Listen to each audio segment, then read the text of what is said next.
Hi guys, and welcome to my YouTube channel, or welcome back to my YouTube channel if you've joined me here before. Thank you very much for coming back, it's a pleasure to have you. My name's Euan and I go by Hardback Hypebeast when I talk about books on the internet, and this is my third YouTube video now, so I feel like I'm like really doing it now. I feel like this is who I am, which is great, progress for sure. So why am I here? I'm here today to do my March, what month are we in? Yes, March. My March book haul. So, truth be told, I went a bit crazy in the month of March. Mostly just because that's who I am as a person. I just wanted all of the books, but also because it's prize season, which always, like for many of you I'm sure, sends us all into a bit of a frenzy. So, this is my book haul pile that I'm going to go through of books that I've bought or otherwise acquired from publishers in March. However, this mammoth stack, I don't know if you can see properly, this mammoth stack behind me is also my book haul for March, but those are all titles that are long listed for either the Jalak Prize, the Women's Prize or the International Booker Prize. I'm still waiting on 2 titles being delivered that I've ordered, and then I'll have all of the ones that I've selected that were of interest to me from the long lists, and I'm going to do a separate book haul video for those as like a kind of like prize list book haul, if that makes sense, so to keep it separate from the books that I got in March. I think that's pretty much it guys, so without much further ado, this is my March book haul, let's get into it. Okay, so first things first is a book that I was very happy to be able to get my hands on, very lucky that the publisher sent me a proof of Ottessa Moshfegh's hotly anticipated new novel, Lapvona, which has a brilliant cover. I'm not sure if this is the final cover, which it would be a shame if it's not because it's, but all of her books have fantastic covers, so I'm sure whatever they land on will be brilliant, and Ottessa's like an auto-buy author for me. Whatever she releases I will read, so if this isn't the final cover, I'll be happy because I'll have variety keeping the proof and the hardback when it comes out. This is coming out in June, yes, June, was very kindly sent to me by the publicist, who I'm not really sure what the protocol is, like what the done thing is if you name the publicist or not. I don't want to say someone's name and then it's like a privacy issue, or if it's the done thing not to say it. So if anyone knows, anyone who gets proof sent to them knows the answer to that, I would love to know. But anyway, yeah, so Lapvona, this is the story. Well, first of all, to give you context, so obviously Ottessa Moshfegh is sort of the ultimate sad girl summer author, which I am very much here for. She's very much known for writing sort of unlikable, complex female characters. Well, all of her characters are unlikable, but she particularly focuses on female characters. So the likes of My Year in Rest and Relaxation, Death in Her Hands, Eileen, which was nominated for the Booker Prize, I think in 2015, but don't quote me on that. The same year as A Little Life, if it is 2015, but again, don't quote me on that. And then her short story collection, Homesick for Another World, as well, features a litany of unlikable characters. This, however, is being touted as a huge leap from where sort of she's been positioning herself up till now. The only Ottessa Moshfegh book that I have not read is her novella, which is called McGlue, and from reading the blurb of this, I think that book and this book are maybe the most similar in terms of like I don't know, just like style and the sound of the plot. If I'm being totally honest, this is not the kind of book that I would usually pick up, but like I say, Ottessa Moshfegh is an auto-buy author for me, so yeah, it doesn't really sit in the world I would really go for. As this is a book haul, I'm kind of going in a little bit blind, but to me, for me, this is set in a medieval fiefdom, so not contemporary fiction, which has been her sort of bread and butter up till now, or certainly like semi-contemporary. I think Eileen's set in the 1950s. Yeah, and it follows us. The story of our main character is a boy, I think he's a shepherd's son, called Little Marek, in this sort of village that's sort of plagued by environmental issues, bandits coming to town and sort of pillaging the people. There's lords and ladies, or like overseers of the community, because it's a fiefdom, who are sort of taking advantage of the working class. And from what I understand, Marek is kind of shunned by the community. He's never known his mother. He's sort of a burden on his father, and it's kind of a story of fate, and he's put in a position, I think, where he's kind of left to be the saviour of the village, and it's that kind of story. I think this is obviously historical fiction, but from what I understand, there's like a little bit of like occult magic going on as well, so like maybe some fantasy or magical realist elements. That isn't something that would be an automatic purchase for me, but I'm very interested to see what Moshfegh does with it. I think like there's been quite a few what's the word, like novels over the past few years, like Piranesi is a really good example where the author takes a structure or a genre or something, like plays around with the reader's idea of what something's going to be. So obviously you go into Piranesi, you think it's going to be this like huge fantasy novel, which it is to a certain extent, but really it's not that, it's something totally different, and I think that's why so many people loved it so much, and it won the Women's Prize.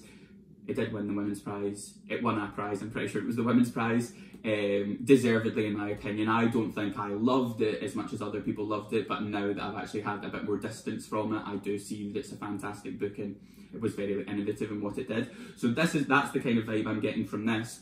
To be honest, the blurb on this I found a little bit difficult to follow.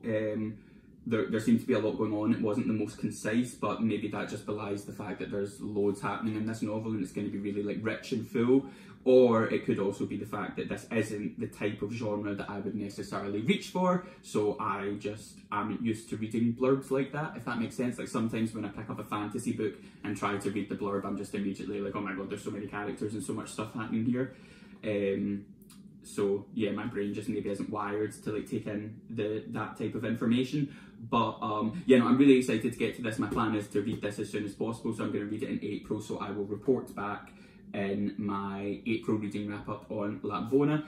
One more time for the gorgeous cover, and truth be told, I had a few drinks last night, so this sheep is me. I am this sheep. I don't know if you saw the sheep there, sorry, there we go. But yeah, no, so really excited, and thank you again to the publisher for sending me that, very appreciative. Next, I picked up this very hotly anticipated, I feel like everyone's been talking about it, it's a poetry collection by Peter Scalpello called Limbic. And I think Peter's kind of touted as like the next great contemporary British poet. This poetry collection, this and actually it's the next poetry collection, I'm really excited to read. I think it's dealing with like themes, or well, I know it's dealing with themes of like being gay in the UK particularly, I think. Stigma around HIV, sort of like taboo issues like chemsex and the sort of like mental and emotional sort of murkiness tied up with things like that. I think it's like meant to be very like visceral and raw, and I think I'll find it really relatable, which is I'm excited about. I love the cover. The cover's actually giving me the vibes of the final cover of Young Mungo, which is coming out next month, which will all, I've got the proof here, but it's not the final cover, which I think makes sense because I think it's kind of dealing with similar themes. Yeah, no, I'm really excited to get to this, and yeah, this was definitely, it was one of those ones that I saw and knew I had to have it, so glad to have got it now. In terms of poetry, to be totally honest, I do like poetry, but I think it needs to be quite a specific sell for me. For instance, Denez Smith's Don't Call Us Dead is one of my favourite poetry collections, but it's very contemporary. It's actually dealing with similar issues to this, but more in a US context, and being black and HIV positive in sort of modern world America. But it's really potent and brilliant, but I wouldn't say poetry is where I'm most comfortable, so I don't feel all that comfortable talking about it. But over the past few years I have been trying to read more poetry, and I think I'm going to really enjoy this one. So that's Limbic by Peter Scalpello, and again I'm going to try and read this as soon as possible, so I will report back in due course. This one was another one that I was sent by the publisher very kindly. And this is Warsan Shire's debut full poetry collection called Bless the Daughter Raised by the Voice in Her Head. or raised by a voice in her head, I should say. And in the email that the publisher sent to me asking if I would be interested in a copy of this, I can't exactly remember, but I'm sure Beyonce's name was mentioned. So I'm not sure if the poet has links to Beyonce, or if the poet has maybe, like, in Beyonce's work quite often she'll use poetry to like link songs together and whatnot, so I'm not sure if Warsan Shire has been one of those poets. But either way, I'm very excited to get to this. I think it's got an amazing cover, and it's blurbed by Bernardine Evaristo and Roxane Gay, so what more can you say? And it's dealing with like themes of like being a young black woman, and I think like growing up, it's kind of like coming of age poetry, making your way towards womanhood, but then the intersectionality of being a young black woman and what like all the trials and tribulations that kind of entails.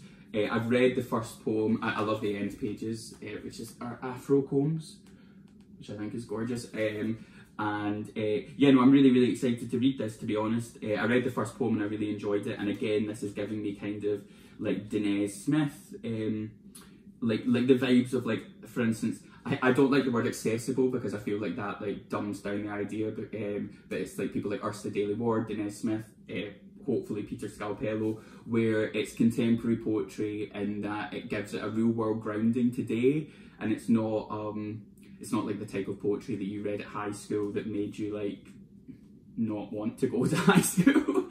If that makes sense. It's poetry that is relevant now, in language that you know, the language can be beautiful and it can be symbolic and it can be doing all the things that great poetry does, but it doesn't feel out of touch because you don't live in the 17th century, if that makes sense. So yeah, no, I'm really excited to get to this, but I'm not going to say too much because, like I say, poetry isn't my biggest comfort zone, and I don't want to sound like a moron, for lack of a better phrase.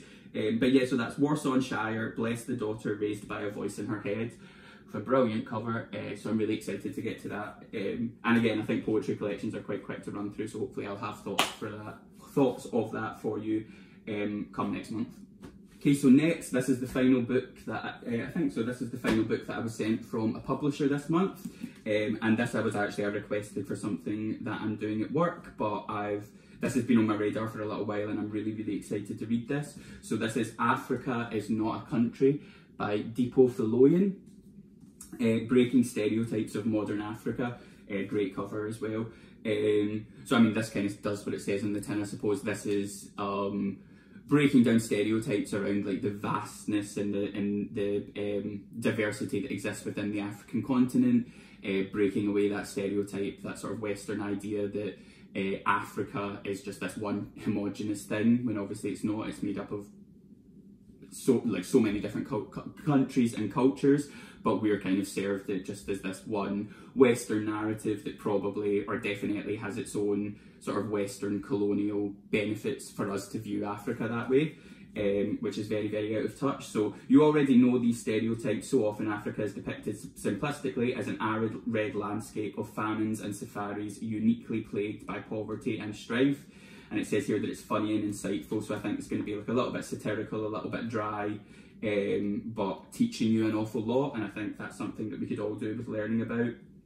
I'm pretty sure that going through this book there'll be stereotypes or ideas that I didn't even know that I held about Africa, and it'll be nice to kind of break those down and hopefully learn a lot about the diversity that exists within Africa, and just all about Africa as a continent. I mean, I didn't learn until relatively recently that, like, when you look at a world map, the scale of the African continent is like scaled down so that it looks smaller in comparison to the rest of the world than it actually is in terms of size and landmass, and like what are the kind of geopolitical advantages or reasons for that to kind of downplay Africa's importance, or what Africa's importance could and should have been had like colonial and sort of imperial behaviours not taken over. So yeah, no, I'm really excited to get to this one. I think it's going to teach me a lot, and I think it'll just be fascinating to learn all about the African continent and all the different countries that it's made up of. Yeah, so that's Africa Is Not a Country by Dipo Faloyin. And sorry, on the back here it says, a portrait of modern Africa that pushes back against harmful stereotypes to tell a more comprehensive story. So I'm definitely here for that, and thank you to the publisher for sending. Oh, putting it the wrong way. yeah, so next up, this is a book that I've been seeing everywhere, all over Instagram and stuff, and truth be told, it was a bit of a cover buy. I saw it and I just fell in love with the cover. I really love covers that are like full bleed, yeah, but now that I've got it in hand, I love it even more, and it actually sounds fascinating, but I'll get into that in a second. So that is The Doloriad by Missouri Williams. Get a bit closer just for that cover, I think it's brilliant. So this is a debut novel, and essentially it's set in the future, but I think it feels kind of like the past because there's been this huge environmental disaster. So everything that we would identify as like the contemporary world, contemporary luxuries, have all been stripped away. So people are kind of living off the land the way that they would have done sort of centuries ago. And there's this one family that has like clung to survival basically through ancestral relationships. It's the only way they were able to survive. And because of that, you're seeing the fallout of like what happens genetically if you have like a very small pool. So like basically the cast of characters are the result of quite deep incest. So I think there's a lot of darkness there, and it's saying here that it's quite a matriarchal sort of like sub-society that they've created, like this like micro society, because they live on the edge of this destroyed and deserted city, and it's all about like the story of the lead character, which is the daughter of the family, Dolores, and it's about like survival and what it means to survive and what the point is in survival at all costs, which I find really interesting. And what I'm really excited about is I'm really into at the moment like novels. I think you're seeing it a lot with debut authors that play around with like structures or ideas or formats. So this is based off of a Greek tragedy. That's the kind of like basis that it goes from, but done in like quite like an innovative, exciting way. This is published by Dead Ink Books as well, which I'd never heard of, but I think it's a small publishing, like a small publishing press in the UK. So always happy to support independent presses. I will say now, so I don't know this for a fact, not to contribute to gossip, but I mean, why not? I think this book might be courting a little bit of controversy now that it's released. I think people are taking a little bit of issue with how bodily difference is dealt with, and whether or not that's kind of the point. There's kind of like a grotesque array around that, but obviously people were having quite negative reactions to that, which yeah, is interesting. I saw a Twitter thread, and the Twitter thread said they didn't want to name the book because they didn't want to put a debut author on blast, but they wished that there'd been a little bit more sensitivity around the dealing with like ideas of bodily difference and I think fat phobia as well. I've not read any of the books, so I can't comment on that at the moment, but and like I say, I don't know 100% that it was about this book, but connecting the dots, I think it probably is about this book. But yeah, I've not read it yet, so I don't have an opinion on that, but I'm keen to get to it and I will report back. And I suppose when you're looking to sell a debut title, a little bit of controversy or discussion around the contents of the book is always probably a little bit of a good thing. The cynical marketer says in me. But yeah, so that's The Doloriad by Missouri Williams, and I am obsessed with this cover. I think it's brilliant. Okie dokie. Next up, we have Conversations on Love, which is an essay collection edited by Natasha Lunn. I picked this up because if you've watched my reading wrap-up from last month, I'll link it wherever you link it, and I'll put it in the description box down below if you want to go and watch that. I read a book called Heartsick by Jessie Stevens, which I absolutely loved, and I read that because the blurb of it reminded me of Lisa Taddle's Three Women from a few years ago, and I was totally right. They were very, very similar. Sort of long-form, long-term narrativized journalism, so non-fiction that reads like fiction based around real people and relationships.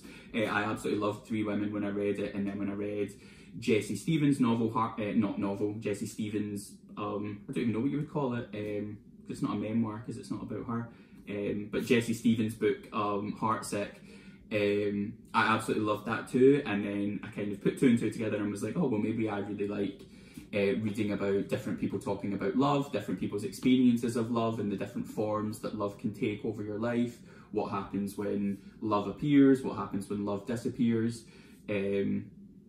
Obviously just speaks to me. Maybe I'm a bit of a love addict, I don't know, or a bit of a soppy in that regard, but I'm here for it. Yeah, so this is just musings on love, different essays and essay collection, and the list of people that are in it that have contributed are Philippa Perry, Dolly Alderton, Candice Carty-Williams, who I love, and I'm so looking forward to her novel coming out later this year, People Person. Lisa Taddeo writes an essay in this one. Roxane Gay, and then many, many more. And it says here, conversations on love show that love comes in myriad forms, and like our hearts and minds, it can be explored infinitely. So yeah, I'm massively here for that, and I think it's going to be like a continuation of like the things that I liked about Three Women and Heartsick.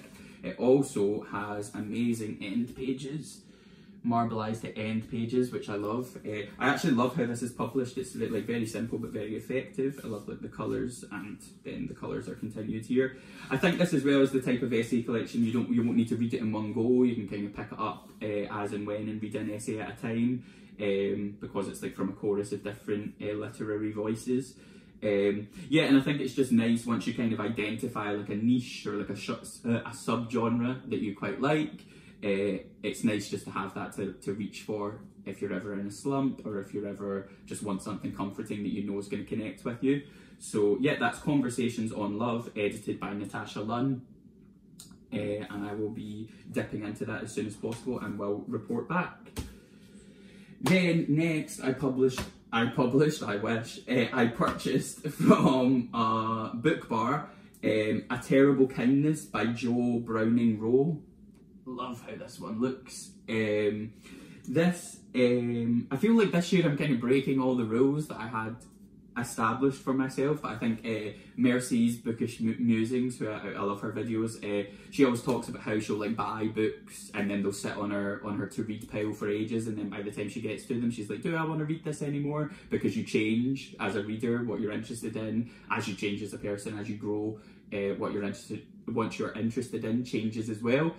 So I've always said that historical fiction maybe isn't my comfort zone, or isn't something that I particularly enjoy. In the past I found it kind of boring, but what I've come to realise, because I read Fortune Men last year from the Booker list and absolutely loved it. So I think I like historical fiction, but primarily if it's based on true events, like a fictionalisation or a novelisation of something that's actually happened in the past. It seems to be so, and that's why I picked this one up. So this is a novelisation of the tragedy that happened in the 1960s at Aberfan, where Aberfan's in Wales, I'm pretty sure, but don't quote me on that geography, but I'm pretty sure it's in Wales. And in the 1960s, because of a coal mine, there was a huge landslide that destroyed a primary school in this small village called Aberfan, and basically an entire primary school class and the children and the teacher all died tragically. And I think this book is kind of looking at the community afterwards, and like what happens when quite a tight-knit community, when they go through a tragedy like that. Because if you imagine basically this entire cast of characters have all lost children, or lost all of their children, lost one of their children, lost their grandchildren, nieces, nephews, cousins, all at the same time. So usually a community would kind of, if that happened to one person, a community would rather rally around them and offer support as they grieve. But what happens when that happens to everyone at the same time? So yeah, I think this is going to be sad but tender and touching. And to be honest, I also picked it up because there's an episode of The Crown that features this tragedy, where because basically at the time the Queen went to Aberfan, and it was kind of, I can't remember the episode fully, but it was kind of controversial that she went there, as if like that's not something that the Queen should really do, which, I mean, I won't get into my thoughts on the monarchy, probably not the place, but why? Why would that not be something that the Queen does? Why would that not be something that anyone does? Seems like the bare minimum. But anyway, so yeah, because of that episode, I kind of like, I'd always known about the tragedy, but it kind of brought it home for me a little bit. And then when I saw this book and saw what it was about, I decided I definitely wanted to pick it up.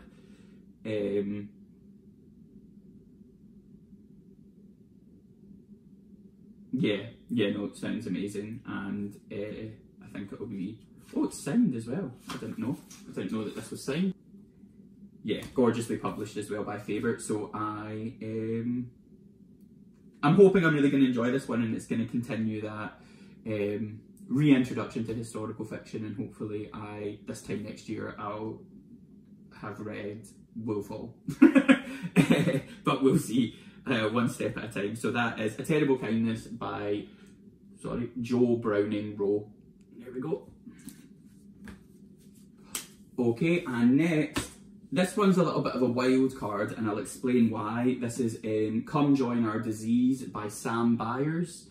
Really, this is also published by Faber, and I really like it, and the colour story on the back is gorgeous as well. So this one, I actually ordered this a while ago. I ordered it in the Waterstone sale, but I was away. So like the Waterstones after Christmas sale, but I was away in Brazil visiting family, and then when I got back I was moving. Boring story, but basically I got it delivered to my mum's house in Glasgow, and I've just got it. So I'm pretty sure it was Sophie Islington. I'm like 99% sure that it was Sophie Islington, who's here on BookTube, who read this, and her review of it was, she didn't hate it, but I don't think she loved it either. I think she was kind of confused or conflicted on her feelings about it, was the kind of the impression that I got. And just something that she said about it kind of piqued my interest, and I was like, yeah, that sounds like something that I want to read. But yeah, she said, I can't remember exactly what she said, but I just remember her being a little bit dubious about the whole thing, and it kind of piqued my interest. So it's kind of giving me the vibe of like a Black Mirrors-y vibe, or like maybe like Circle by The Circle by Dave Eggers. But essentially you follow the main character Maya, who is homeless, and then this like these ruthless authorities, or this like regime, come in and detain her for being homeless. But basically they say that they will give her everything she doesn't have. They'll give her a house, they'll give her a job, but only if she broadcasts her whole life to the rest of society on social media and whatnot. And I think it's basically dealing with like themes of capitalism and like our culture's obsession with productivity, and how we live in like such like a consumption production based environment, and that like a human life is only worth how much they produce or how much they consume, and that yeah, in order for a human life to be valid or to be justified, we need to be producing all the time, like hustle culture, that kind of stuff.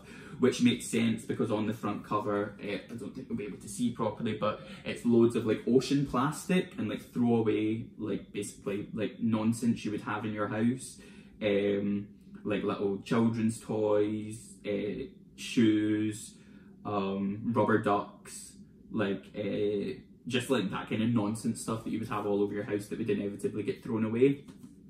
So yeah, I don't know too much about this, but I'm pretty sure again Sophie said that there were like elements of it that were quite gross, which from the blurb you don't really get that.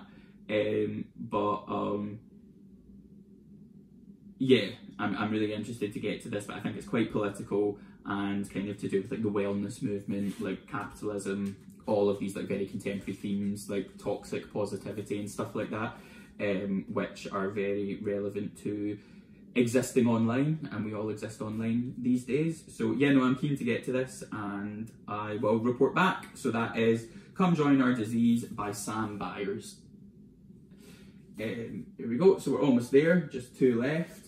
Now this book I have seen everywhere, and I'm very, very excited to get to it, and chef's kiss for the cover and just how it's been published. But this is Coco Mellors, I think that's how you pronounce Coco Mellors or Coco Mellors, debut novel Cleopatra and Frankenstein, which is published by Fourth Estate.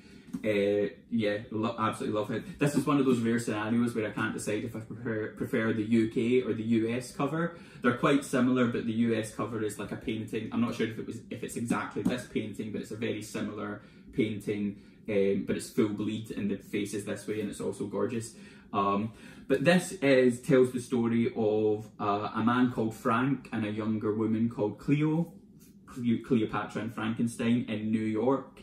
And they meet on New Year's Eve, and I think it's just about, I think it's kind of a love story in a sense, but with like a very like like more of like a literary contemporary fiction underpinning, which I'm really, really interested in. Truth be told, I've read the first chapter of this and I absolutely loved it. It was giving me like contemporary fiction darling vibes, like Ottessa Moshfegh. The way that the characters felt really rich, like straight away, and the dialogue was amazing, was giving me like Hanya Yanagihara vibes. And truth be told, I totally didn't want to put it down, but I was going away for the weekend and I'd already packed my bags and I did not have space for another hardback. So I'm excited to pick this back up as soon as possible. Yeah, I just absolutely loved it. I was just like flying through it already. But I think basically what it is they meet on New Year's Eve and they fall in love, and it's kind of like a meet cute, and they're kind of meant to be together. It's like just like an instant connection, but then it's about how that impacts other people in their lives and how like their lives go forward.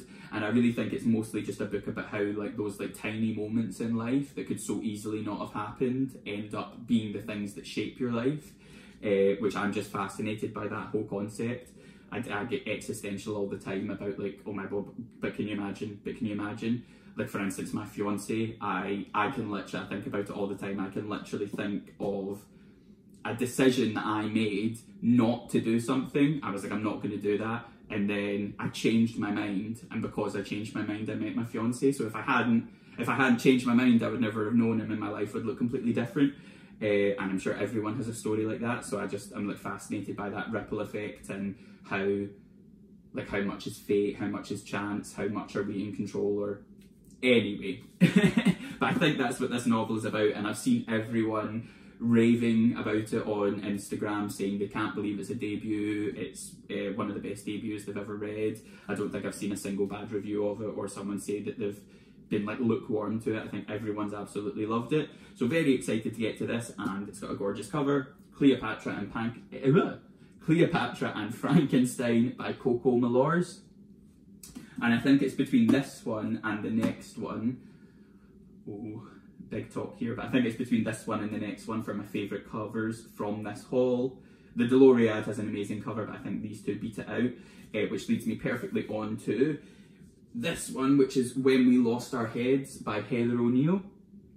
So this isn't actually available in the UK yet, so I had to spend a little bit to get it. I think I got it from Blackwell's, but I'm not sure if they imported it for me. And also, can we just talk quickly about how expensive books are in America? Like, every time I open a cover and it's like an American edition, it's got how much they're charging, I'm like, what? Like, that is crazy. But anyway, yeah, so this is When We Lost Our Heads by Heather O'Neill. And I got this because I think Simon and I are going to do our next buddy reading this once he gets back from his holiday. It was also Simon's birthday recently, so happy birthday, Simon. Yeah, so this is one of those ones, again, it's historical fiction, so breaking all the rules, but this is one of those ones that I don't know too much about. Something about just like the little things that I heard appealed to me about it.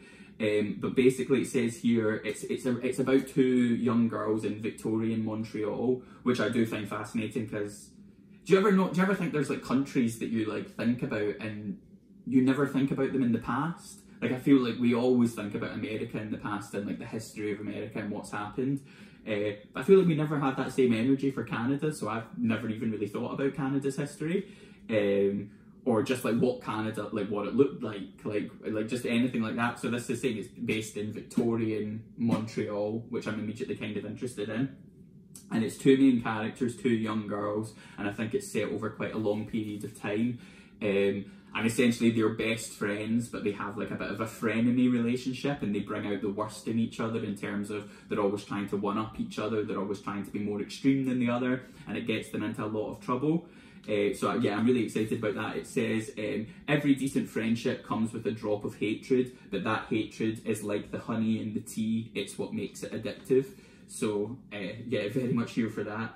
I also read, no I didn't read, I watched a YouTube video where someone said that the two girls The two lead characters in this are actually like allegories or metaphors for characters, real life characters from the French Revolution. It's kind of a play on real characters who had that real kind of relationship where they kept like bringing out the worst in each other and spurring on this. I can't remember, I'll link the video or who it was that said this about it down below.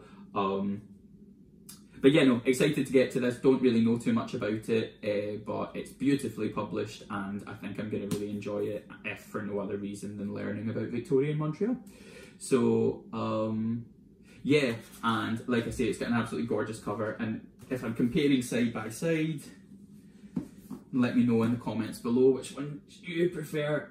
But I think with a gun to my head, I'm going to say that this is my favourite cover from the haul, which actually makes me feel good because I spent quite a lot of money getting it because it's not published here yet. So yeah, no, gorgeous. Yeah, so that is it, guys. That is my book haul for March, or some of it anyway. Like I say, once the final few books, prize books that I've ordered arrive, I'm going to do a separate haul of all the books from the prizes that I've ordered. I've actually read some of them now as well, so I can give a little bit of my thoughts on them. I think the long list for the Booker, the short list for the Booker, I always think the Booker prize gives you such a short lead time between the long list and the short list, which is, in some ways is good because it keeps the excitement up, but in some ways is a bit annoying, especially when you've got Olga doing books that are over 1,000 pages. It's like, give us a chance, guys. But yeah, I'm hoping to do that video before the shortlists are announced, and then if there are any that I've not picked up from the long list that make it onto the shortlist, which knowing my luck will be all of them, I might revisit and see if I want to pick any of the shortlisted books up that I've not already got.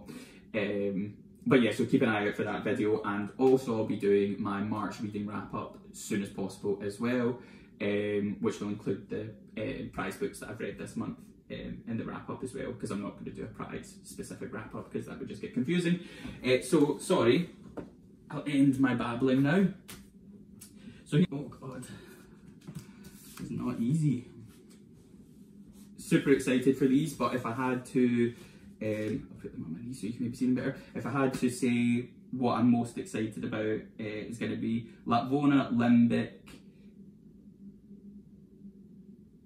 Cleopatra and Frankenstein, and Where We Lost Our Heads, or When We Lost Our Heads rather, are the ones that I'm definitely going to be reaching for as soon as possible. Other than that, that's it. Thank you very much for joining me as ever, and I'll see you guys on the next video.